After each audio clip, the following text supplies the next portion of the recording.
Hi, Dr. Tibbet. This is Patrick Bainey from the Central Pennsylvania Digital Learning Foundation. I wanted to touch base with you and give you a quick walkthrough on the reports that I will be sending. So, included in this email is a link to a folder called Northern Cambria, and I did grant you access to that today, so you very well may have received some type of notification that Patrick Bainey has invited you to this document. So when you open that up, the very first thing that you'll notice is that there are going to be three subfolders, and those folders are called Logins, Progress, and Schedule. What I want you to do is go ahead and click on Progress, and that will bring you up to the Q4. Now, obviously, both of your kids are starting this week, so this is so there's no need for Q1 1 through 3. And then if we double click on that, here you're going to be able to see a quick snapshot of exactly how both of the boys are doing. Now, I have included in this everything that you'll need to know. The very first column has the name of the course. Then we go directly to the percent completed. So by the end of the year, the kids are expected to be at 100%.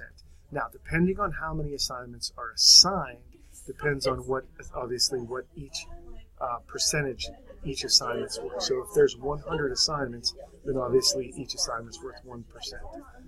Knowing that we have agreed to sign them up to the entire B section, I'm guessing that it'll be close to probably anywhere from 70 to 90 assignments. And again, I'm happy to eliminate some of those if you don't think that that's appropriate or if they're going to be overwhelmed. But this will show the percentage that is completed. Again, that needs to be at 100%. Now, whatever they earn on whatever they've done is indicated in the grade earned. So if a kid has only done 5% at the end of the year, it's still going to show 89%. Now, the very next column is going to be what we call score to date. This is what happens when the computer assigns zeros for every assignment that is overdue. So if a kid is behind pace and he has not done it yet, then that will become a 0. Now, that does not mean that they're not able to access it and do it and get caught up. It just means that if the course were to end today, this would be their score to date. And the very last column, or the next column, is what we call the assignments behind. This will indicate how many assignments the kid is behind. If it's blank, that means they're on pace. If you see a plus sign, like +5, that means that they're ahead of pace.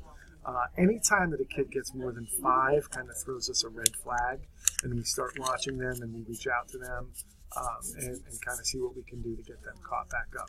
And in the very last section is an area for the comments. Now, Mrs. Amy Papetti is going to be both of the kids' learning guides. She will be talking to them more often than I will be, so she'll be able to upload and put any kind of feedback that she might have. So if she knows that they're sick, if she knows that they're not doing well, or if they, any kind of thing out of the ordinary, she'll leave kind of feedback there for both of them. Now, if you're interested in seeing how much they have logged in, you can click on this link right here, and it will automatically take you to the login. And I will send this information weekly. So it will have the date listed, each of their courses here, and then it'll have a total column. And again, it's not up to CPDLF to decide whether or not a kid is legally present or absent.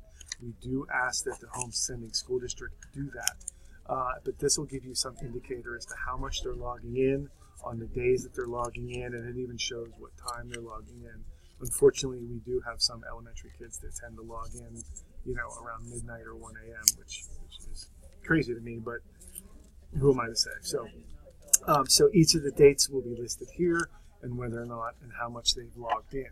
Now, they're both going to be in Odyssey Ware Academy, and that is going to look very similar to this. So now, obviously, their due dates are going to be compressed. So we can see that this test student has due dates of these dates.